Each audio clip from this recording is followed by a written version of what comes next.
Last one week సంబంధించినటువంటి current affairs quiz మనం ఇప్పుడు డిస్కస్ చేయబోతున్నాం. సో ఆప్షన్స్ డిస్కస్ చేసిన తర్వాత ఆన్సర్ అండ్ ఎక్స్ప్లెనేషన్ కూడా ఈ యొక్క కరెంట్ అఫైర్స్ క్విజ్లో ఉంటుంది. సో చూద్దాం స్టూడెంట్స్. ఫస్ట్ క్వశ్చన్ ఏదో చూద్దాం. First question, Vande Bharatam Nritya Utsav recently seen in news, it is A initiative of. ఈ క్వశ్చన్ దేని మీద ఫ్రేమ్ చేశారు? ఒక ప్రోగ్రామ్ ఇచ్చారు, అది ప్రోగ్రామ్ ఏ మినిస్ట్రీ వాళ్ళు కండక్ట్ చేశారు అని అడుగుతున్నారు. ఇక్కడ మీరు చూస్తే కనుక ఈ యొక్క వందే భారత్ నృత్య ఉత్సవ్ అంటే డ్యాన్స్కి రిలేటెడ్. మరి అట్లాంటప్పుడు హోమ్ అఫైర్స్ ఉండే ఛాన్స్ ఉందా? లేదు. టూరిజం అయ్యే ఛాన్స్ ఉందా? లేదు. సో ఆన్సర్ ఏమై ఉంటుంది? Ministry of culture. So answer should be union minister of culture. Answer is union minister of culture. Vande Bharatam Nritya Utsav recently seen in news, it is a initiative of union ministry of culture. ఈ విధంగా ఏదైనా ఒక programme ఉన్నప్పుడు అది ఏ ministry కంట్రోల్లోకి వస్తుంది అనే questions అడుగుతుంటారు. అది మీరు ఎగ్జామినేషన్ పాయింట్ ఆఫ్ వ్యూలో important. This is the first question. Next second question, with reference to the conference of parties 26 consider the following statement. అంటే COP 26 కాన్ఫరెన్స్ ఆఫ్ పార్టీస్ 26 సంబంధించినటువంటి రైట్ ఆన్సర్ ఏంది అని అడుగుతున్నారు. అసలు ఫస్ట్ ఆఫ్ ఆల్ మీకు COP 26 అంటే ఏందో తెలియాలి. సింపుల్గా చెప్పాలంటే కనుక అసలు మన క్లైమేట్ ఎలాంటి డేంజర్స్ని ఫేస్ చేస్తుంది, మన క్లైమేట్ చేంజ్ ఏ విధంగా అవుతుంది, మరి క్లైమేట్ని కాపాడుకోవాలంటే ఎలా అని చెప్పేసి రెగ్యులర్గా మీటింగ్స్ని ఏర్పాటు చేసుకుంటుంటాయి ప్రపంచంలో ఉన్న దేశాలు. అలా ఏర్పాటు చేసుకునేటటువంటి మీటింగ్ ఏమంటారంటే COP conference of parties meeting అంటారు అనమాట. అది ఎన్నో ఎడిషనో దాన్ని బట్టి ఈ నెంబరింగ్ ఇస్తుంటారు. COP 26 అనేది రీసెంట్గా యూకేలో గ్లాస్గోలో జరిగింది. గ్లాస్గో అనేది స్కాట్లాండ్లో ఉంటుంది. మరి ఈ COP 26కి సంబంధించినటువంటి యాక్చువల్లీ ఈ COP 26 ఉంది కదా, దీనికన్నా కొన్ని సంవత్సరాల ముందు COP 21 అని జరిగింది. అది చాలా చాలా పాపులర్ అనమాట. దాన్ని మనం ప్యారిస్ క్లైమేట్ అగ్రిమెంట్ అని కూడా అంటారు. Paris climate agreement. అప్పుడు ఒక డిక్లరేషన్ కూడా వచ్చిందనమాట. ఏమని? అసలు మనము ఈ యొక్క 2050 వరకు 2100 వరకు మన టెంపరేచర్ని ఎంత కంట్రోల్ చేయాలని చెప్పేసి. మరి ఈ కాంటెక్స్ట్లో అసలు ఈ క్వశ్చన్ ఒకసారి అబ్జర్వ్ చేసిన తర్వాత రైట్ ఆన్సర్ ఏది చెక్ చేద్దాం మనం. COP 26 will not unveil a treaty. అంటే COP 26లో ట్రీటీ ఒక ఒప్పందం అనే దాన్ని మనం ఎలాంటి ట్రీటీని రిలీజ్ చేయలేదు అంటున్నారు. సో లైక్ COP 21లో ఎలా అయితే కనుక ప్యారిస్ క్లైమేట్ అగ్రిమెంట్ అన్న ట్రీటీని పబ్లిష్ చేశారో అలా COP 26లో స్పెషల్గా ఎలాంటి అగ్రిమెంట్ కూడా ఎలాంటి ట్రీటీ ఒప్పందాన్ని కూడా పబ్లిష్ చేయలేదు అని అంటున్నారు. Yes, this is right. First statement is right. Second, COP 2022 okay, 2022లో జరగబోయేటటువంటి conference of parties 27th edition అనేది ఇండియాలో జరగబోతుంది అంటున్నారు. ఇది రాంగ్. ఇండియాలో జరగట్లేదు. ఎక్కడ జరుగుతుంది అనేది నేను మీకు చెప్తాను ఒకసారి వెరీ సూన్. సో ఈ రెండు స్టేట్మెంట్లలో COP 26కి సంబంధించినటువంటి ఫస్ట్ స్టేట్మెంట్ ఈజ్ రైట్. మరి options one only. So answer is a. COP 2022 ఇండియాలో జరగట్లేదని చెప్పాను కదా. మరి ఈ COP 2022లో ఏదైతే కనుక COP 27 ఎక్కడ జరగబోతుందంటే కనుక ఈజిప్ట్లో జరగబోతుంది. ఈజిప్ట్లో షామ్ ఎల్ షేక్ అనేటువంటి ప్రాంతంలో ఏరియాలో ఈజిప్ట్లో జరగబోతుంది. Very very important. Next third MCQ, exercise Shakti. మనం ఆల్రెడీ కరెంట్ అఫైర్స్లో డిస్కస్ చేసాం. ఎక్సర్సైజ్ శక్తి అనేది 2 years ఒకసారి జరుగుతుంటుంది. ఇది ఏ కంట్రీతోని? ఫ్రాన్స్తో జరుగుతుంది. మనం ఫ్రాన్స్తో ఆల్రెడీ ఫ్రాన్స్ మనకి చాలా ఇంపార్టెంట్ డిఫెన్స్ కంట్రీ అని కూడా చెప్పాము. ఏ విధంగా రఫేల్ ఫైటర్ జెట్స్ని మనం ఎక్కడి నుంచి తీసుకొచ్చుకుంటున్నాం? ఫ్రాన్స్ నుంచి తీసుకొచ్చుకుంటున్నాం. అలానే స్కార్పిన్ సబ్మెరైన్ అని చెప్పాను మీకు. ప్రాజెక్ట్ 75 స్కార్పిన్ సబ్మెరైన్, అది కూడా ఫ్రాన్స్ నుంచే. సో ఇప్పుడు మనం డిస్కస్ చేస్తుంది ఆపరేషన్ శక్తి. ఆపరేషన్ శక్తి దేనికి సంబంధించింది? ఆర్మీ, ఇండియన్ ఆర్మీ, ఫ్రెంచ్ ఆర్మీకి సంబంధించింది. ఒకవేళ నేవీ వెర్షన్ అయితే కనుక ఎక్సర్సైజ్ వరుణ. అదే ఎయిర్ ఫోర్స్ ఇన్వాల్వ్ అయితే కనుక ఎక్సర్సైజ్ గరుడ. ఓకే, సో ఈ ఎక్సర్సైజ్ శక్తి అనేది ఏ కంట్రీతో అంటే మన ఆన్సర్ ఏంటంటే ఫ్రాన్స్. రీసెంట్గా ఫ్రాన్స్లో జరిగింది ఇది ఎక్సర్సైజ్ అనేది. Next question, with reference to the noro వైరస్కి సంబంధించినటువంటి రైట్ ఆన్సర్ ఏంది? బేసికలీ నోరో వైరస్ ఏంటంటే యానిమల్ బార్న్ డిసీజ్ అనమాట. ఇది యానిమల్ నుంచి మనుషులకు వచ్చేటటువంటి ఒక డిసీజ్. ఈ వైరస్ మనకి ఇన్ఫెక్ట్ అయితే కనుక మన గ్యాస్ట్రో ఇంటెస్టైనల్ ట్రాక్ అంటే మన స్టమక్ కానీ మన స్మాల్ ఇంటెస్టైన్ కానీ ఆ యొక్క లైనింగ్ అనేది దెబ్బతింటుంది. మీకు తెలుసు స్టూడెంట్స్, స్టమక్ అనేది మ్యూకస్ అనే దాంతో కవర్ అయి ఉంటుంది. ఆ లైనింగ్ అనేది దెబ్బతినడం జరుగుతుంటుంది. మరి ఈ యొక్క నోరో వైరస్ అనేది రీసెంట్గా కేరళలో ఐడెంటిఫై చేశారు. ఈ కాంటెక్స్ట్లో అసలు స్టేట్మెంట్స్ ఏమి ఇచ్చారు చూద్దాం. First one, it is A animal borne disease transferred through contaminated water and food. నేను మీకు ఇందాక చెప్పాను, it is A animal borne disease కాబట్టి ఈ స్టేట్మెంట్ రైట్. నెక్స్ట్, ఇది గ్యాస్ట్రో ఇంటెస్టైనల్ ట్రాక్ అంటే మన స్టమక్ని కానీ స్మాల్ ఇంటెస్టైన్ అంటే చిన్న ప్రేగుల్ని, లార్జ్ ఇంటెస్టైన్ పెద్ద ప్రేగుల్ని వాటిని ఎఫెక్ట్ చేసి ఆ లైనింగ్ని డ్యామేజ్ చేస్తుంది. సో ఈ స్టేట్మెంట్ కూడా right. So answer should B both 1 and 2. Our answer is C. Okay, next question. Next one is Rezang law mentioned in news. It is located in. Actually, ఈ రెజాంగ్ లా ఎప్పుడైనా మీరు గుర్తుపెట్టుకోండి, లా అని వచ్చిందంటే కనుక జాగ్రఫీలో పాస్ అని మీనింగ్ అనమాట. పాస్ అంటే ఏంది? 2 మౌంటైన్స్ మధ్య ఉండే ప్లేస్ని మనం పాస్ అంటాం. మీరు వినుంటారు, నాతులా పాస్, లిపులే క్లా పాస్. ఓకే, సో ఇలానే రెజాంగ్ లా. అసలు ఇది ఎందుకు అడిగారు? రీసెంట్గా మన defence minister Rajnath Singh okay ఈ రెజాంగ్ లా అన్న ప్లేస్లో ఈ యొక్క ఆర్మీ మెమోరియల్ని ఆవిష్కరించారనమాట. కాబట్టి రెజాంగ్ లా అనేది ఎక్కడుంది? ఇది యూనియన్ టెరిటరీలో ఉంది. ఏ యూనియన్ టెరిటరీలో ఉంది? లడాఖ్లో ఉందన్నమాట. So answer should B Ladakh. ఈ లడాక్ ప్రాంతంలో డిఫెన్స్ మినిస్టర్ రాజ్నాథ్ సింగ్ ఈ యొక్క వార్ మెమోరియల్ అంటే యుద్ధ స్మారకాన్ని రివీల్ చేయడం జరిగింది. ఓకే, సో ఓపెన్ చేయడం జరిగింది, ఇనాగ్రేట్ చేయడం జరిగింది. సో పాయింట్ ఏంటంటే లడాక్ అనేది union territory. Very very important, మీకు గుర్తుండాలి. జమ్మూ కాశ్మీర్ రీఆర్గనైజేషన్ యాక్ట్ ద్వారా జమ్మూ కాశ్మీర్ని ఒక యూనియన్ టెరిటరీ చేశారు, లడాఖ్ని ఇంకో యూనియన్ టెరిటరీగా చేశారు. కాకపోతే Ladakh comes under the high court of Jammu Kashmir. Okay, very very important. Next question, with reference to countering America's adversaries through sanctions act.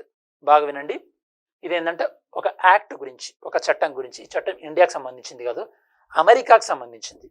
Okay, మరి అమెరికాకు సంబంధించిన చట్టం గురించి మనం ఎందుకు క్వశ్చన్ చెప్తాను మీకు.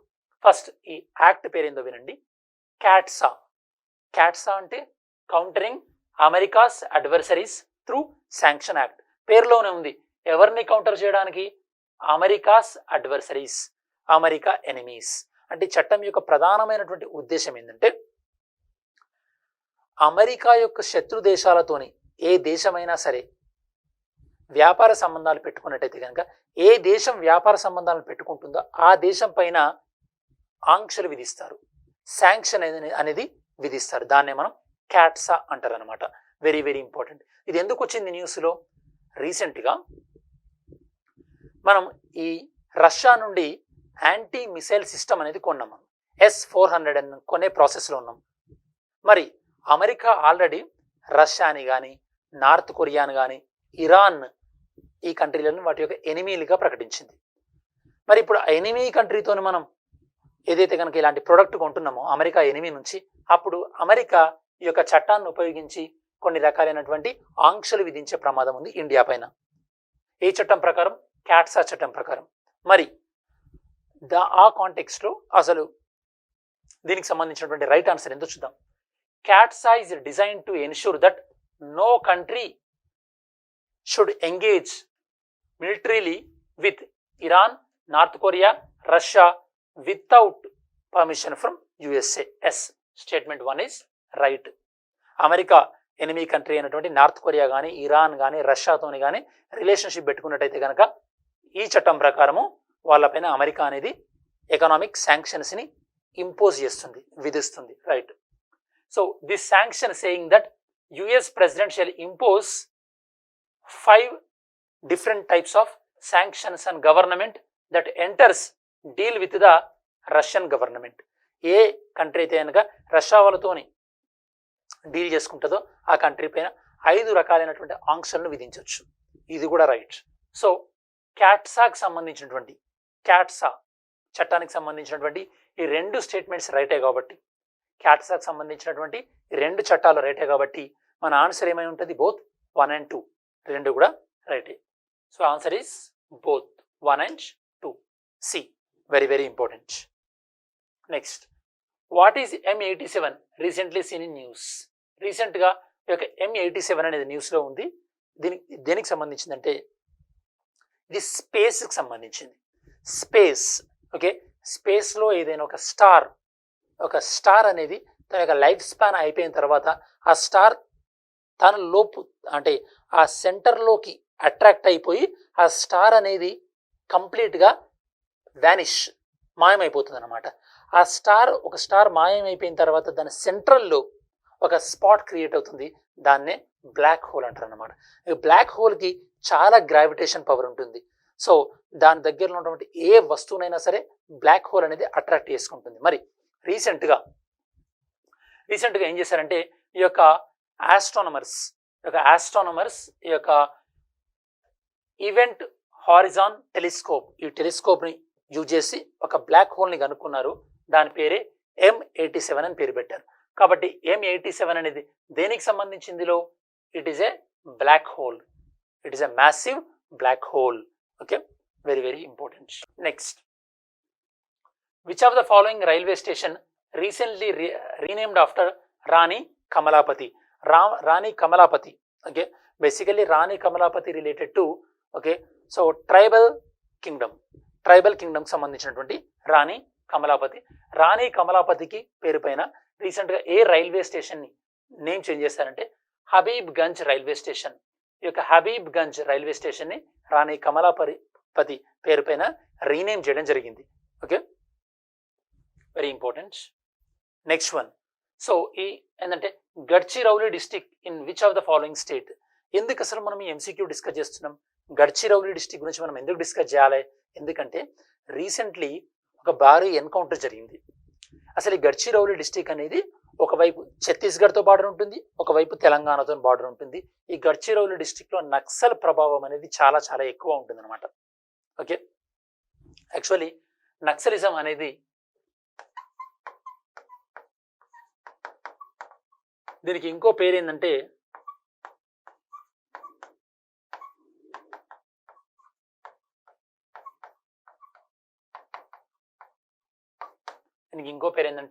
Left wing extremism. LWE, left wing extremism. దీన్ని నక్సలిజం అంటుంటారు. ఓకే, దీన్ని మనం బేసికల్లీ భారతదేశం యొక్క ఇంటర్నల్ థ్రెట్గా చెప్పొచ్చు. నక్సలిజం భారతదేశానికి ఉన్నటువంటి ఇంటర్నల్ థ్రెట్స్, టెర్రరిజం ఏమో ఎక్స్టర్నల్ థ్రెట్స్, బయట నుంచి వచ్చేటటువంటిది.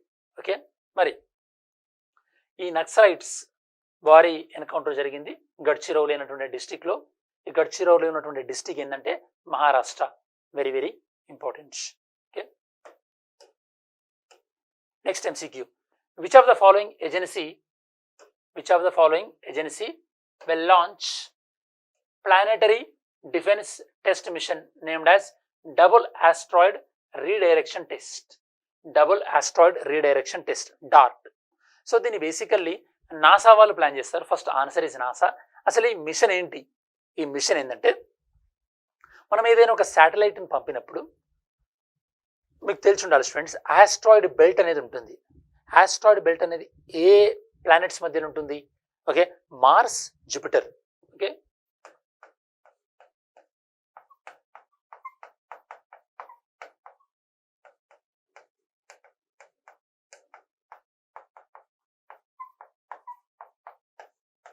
మార్స్కి జూపిటర్కి మధ్యలో ఆస్ట్రాయిడ్ బెల్ట్ అనేది ఉంటుంది. మరి ఈ యొక్క డబుల్ ఆస్ట్రాయిడ్ రీడైరెక్షన్ టెస్ట్ అంటే ఏంటంటే బేసికల్లీ మనం ఏదైనా శాటిలైట్ ప్రయోగించినప్పుడు అది ఒక ఆస్ట్రాయిడ్ని కొలైడ్ అయిపోయి, ఓకే, కొలిజన్ జరిగి దాన్ని ఈ శాటిలైట్ అనేది మళ్ళీ డైరెక్షన్ మార్చుకుంటుంది అనమాట.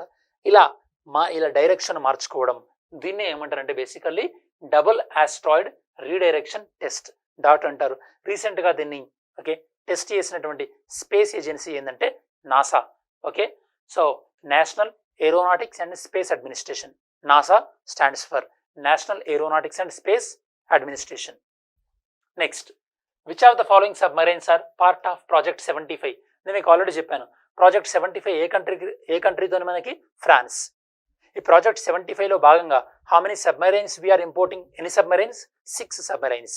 అందులో భాగంగా రీసెంట్గా మనం 4th సబ్మరైన్ని మనం కొన్నాం ఫ్రాన్స్ నుంచి. ఆ 4th సబ్మరైన్ పేరు ఏం పేరు? సబ్మరైన్ వేలా, VELA, సబ్మరైన్ వేలా. సో మరి ప్రాజెక్ట్ 75లో సో ఉన్నటువంటి శాటిలైట్స్ సబ్మరైన్స్ ఏంటి అని అడుగుతున్నారు. Already submarine Calvary is a part of project 75. వేలా మనం ఆల్రెడీ డిస్కస్ చేసాం. కందేరి, ఈ 3 కూడా ప్రాజెక్ట్ 75లో పార్టే. కాబట్టి answer should be 1, 2, 3. Okay, answer is D. Very very important. This is a project 75 between the India and France. India and France మధ్యలో first one వచ్చేసి ప్రాజెక్ట్ 75. ఇది సబ్మరైన్స్కి రిలేటెడ్. ఈ సబ్మరైన్స్ ఏ క్లాస్ అంటే కనుక స్కార్పిన్ సబ్మరైన్. ఇంకొకటి ఇండియా అండ్ ఫ్రాన్స్ మధ్యలో రఫేల్ ఫైటర్ జెట్స్ డీల్, ఇదొక డీల్ ఉంది. Third one India and France మధ్యలో ఇంటర్నేషనల్ సోలార్ అలయన్స్, ఇది కూడా ఇండియా అండ్ ఫ్రాన్స్ జాయింట్గా టేకప్ చేయడం జరిగింది. రీసెంట్గా ఇందులో జాయిన్ అయినటువంటి కంట్రీ ఏంటంటే అమెరికా, 101 మెంబర్గా. Okay, next with reference to crypto currency ఈ మధ్యలో చాలా పాపులర్గా ఉంది. ఈవెన్ క్రిప్టో కరెన్సీని కంట్రోల్ చేయడానికి పార్లమెంట్లో బిల్లు కూడా పెట్టడం జరిగింది. ఇప్పటివరకు ఇండియాలో క్రిప్టో కరెన్సీని కంట్రోల్ చేస్తున్నటువంటి బిల్ ఏం లేదు. ఓకే, మరి crypto currency and regulation of official digital currency bill 2021, ఈ బిల్లుకి సంబంధించినటువంటి రైట్ స్టేట్మెంట్ ఏంది అని అడుగుతున్నారు. Okay, it will prohibit all the private crypto currencies in India. ఇండియాలో ప్రైవేట్గా క్రిప్టో కరెన్సీ ఎవ్వరూ నడపడానికి వీల్లేదు. Point number 1, yes, this is right statement. ఇప్పుడు ప్రజెంట్గా ఇండియాలో no regulation or ban on the crypto currency in India. ఇప్పటివరకు ఇండియాలో క్రిప్టో కరెన్సీ పైన బ్యాన్ లేదు, దాని మీద రెగ్యులేషన్ కూడా లేదు. ఎస్, ఇది కూడా right. So both the statements are right. Statement 1 and 2 both are right regarding the cryptocurrency and regulation of official digital currency bill 2021. Very very important. అంటే ఇప్పటివరకు క్రిప్టో కరెన్సీ పైన దాన్ని రెగ్యులేట్ చేస్తూ ఎలాంటి బిల్ ఇండియాలో లేదు. దాంతోపాటు ఈ బిల్ ప్రకారము ప్రైవేట్ ఎవరు కూడా క్రిప్టో కరెన్సీని మింటింగ్ చేయడానికి వీల్లేదు. క్రిప్టో కరెన్సీని ఎవరు కూడా ప్రొడక్షన్ చేయడానికి వీల్లేదు, ఏ ప్రైవేట్ కంపెనీ కూడా. Next question, which of the following state has largest tribal population in India? Very simple question. So largest tribal population ఇండియాలో ఇది మధ్యప్రదేశ్. అందులో కూడా మళ్ళీ ఇందులో ఎక్కువగా ఉన్నటువంటి ఈ మధ్యప్రదేశ్లో సి స్టూడెంట్స్, మధ్యప్రదేశ్లో ఇండియాలో ఉన్నటువంటి మొత్తం ట్రైబ్లో ఆల్మోస్ట్ ఆల్ 45 ట్రైబ్స్ మధ్యప్రదేశ్లోనే ఉన్నారు. దాంతోపాటు 3 ట్రైబ్స్, ఇందులో 3 ట్రైబ్స్ బిలాంగ్స్ టు పీవీటీజీ అనే వర్డ్ మీరు వినుంటారు. పీవీటీజీ అంటే particularly vulnerable tribal group. PVTG, particularly vulnerable tribal group. So India మొత్తం మీద ఉన్నటువంటి పీవీటీజీలో 3 పీవీటీజీలు ఇక్కడే ఉన్నాయి. అంటే ఈ పర్టికులర్లీ వల్నరబుల్ ట్రైబల్ గ్రూప్ అంటే ఏంటంటే ఈ ట్రైబల్ గ్రూప్ వాళ్ళు చాలా తక్కువ సంఖ్యలో ఉంటారు, కొద్ది ప్లేస్కి వాళ్ళు రెస్ట్రిక్ట్ అయి ఉంటారు అనమాట. వాళ్ళని జాగ్రత్తగా మనం కాపాడుకోవాల్సినటువంటి బాధ్యత ప్రభుత్వాలపైన ఉంది. లేనట్టయితే కనుక అవి అంతరించిపోయే అవకాశం ఉంది. ఓకే, ఇది మధ్యప్రదేశ్లో largest tribal population in India. Madhya Pradesh 45 tribes, in that 3 tribes are belong to PVTG. Very very important. మళ్ళీ ఇక్కడ ఇంకో కాన్సెప్ట్ గుర్తుపెట్టుకోవాలి.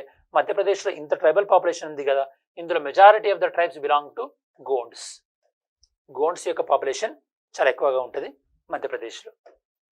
Next, which of the following countries are part of 15th edition of coast guard exercise, that is Dosti అనేటువంటి coast guard ఎక్సర్సైజ్లో ఏమేమి participate అని చెప్పాను, నేను మీకు చెప్పాను ఆల్రెడీ. ఇండియన్ ఓషన్ను షేర్ చేసుకుంటున్నటువంటి 3 కంట్రీస్ ఏంటవి? India, Sri Lanka, Maldives. So India, Maldives, Sri Lanka ఉందా? లేదు. కాబట్టి option 1 and option 2. So answer is B. Very very important. This is regarding the so exercise Dosti. ఇదివరకు నేను మీకు ఆల్రెడీ చెప్పాను, ఇండియన్ ఓషన్ షేర్ చేసుకుంటున్నటువంటి అన్ని కంట్రీస్ ఒక గ్రూప్ ఏర్పాటు చేసుకున్నాయి. అదేంటంటే Indian Ocean navy symposium, Indian Ocean naval symposium, IONS అన్నటువంటి ఒక కాన్ఫరెన్స్ కూడా ఏర్పాటు చేసుకున్నాయి. అందులో ఉన్నటువంటి పార్టిసిపేటింగ్ కంట్రీస్ ఎన్ని 24, అబ్జర్వింగ్ కంట్రీస్ ఎన్ని 8. అది మీకు ఆల్రెడీ చెప్పాను. రీసెంట్గా IONS సింపోజియం ఎక్కడ జరిగింది? సో ఫ్రాన్స్లో జరిగింది. సో విత్ రిఫరెన్స్ టు ప్రధానమంత్రి గరీబ్ కళ్యాణ్ అన్న యోజన, ప్రధానమంత్రి గరీబ్ కళ్యాణ్ అన్న యోజనకు సంబంధించినటువంటి రైట్ స్టేట్మెంట్ ఏంది? యాక్చువల్లీ ప్రధానమంత్రి గరీబ్ కళ్యాణ్ అన్న యోజన అనేది కోవిడ్ టైంలో గవర్నమెంట్ ఆఫ్ ఇండియా టేకప్ చేయడం జరిగింది. దీని ప్రకారము పూర్ ఫ్యామిలీస్ ఎవరైతే ఉన్నారో, సో ఎవరైతే కనుక బిలో పావర్టీ లైన్ ఉన్నారో వాళ్ళకి 5 kgs of the food grains, ఆహార ధాన్యాలు ఫ్రీగా ఇస్తారు. అది ఆ స్కీమ్ మొన్నటికి అయిపోవచ్చింది. గవర్నమెంట్ ఆఫ్ ఇండియా ఏంటంటే నెక్స్ట్ మళ్ళీ ఎక్స్టెండ్ చేయడం జరిగింది. మరి ఈ స్కీమ్కి సంబంధించినటువంటి స్టేట్మెంట్స్ ఏంటో చూద్దాం. First one, okay, so this union cabinet recently approved the extension. నేను మీకు ఇందాక చెప్పినట్టు ఎక్స్టెన్షన్ ఎప్పటి వరకు ఇచ్చారు? మార్చ్ 2022 వరకు ఎక్స్టెన్షన్ ఇవ్వడం జరిగింది, రైట్. అండ్ ఇందులో టోటల్గా ఫుడ్ గ్రెయిన్స్ ఫేజ్ 5లో ఇచ్చేటటువంటి టోటల్ ఫుడ్ గ్రెయిన్ ఎంత అంటే 163 metric lakh tons, 163 metric lakh tons. So ఇది కూడా రైట్ స్టేట్మెంటే. కాబట్టి both statement 1 and statement 2, both the statements are right. కాబట్టి మన ఆన్సర్ ఏమై ఉంటుంది? Both 1 and 2. Answer is C.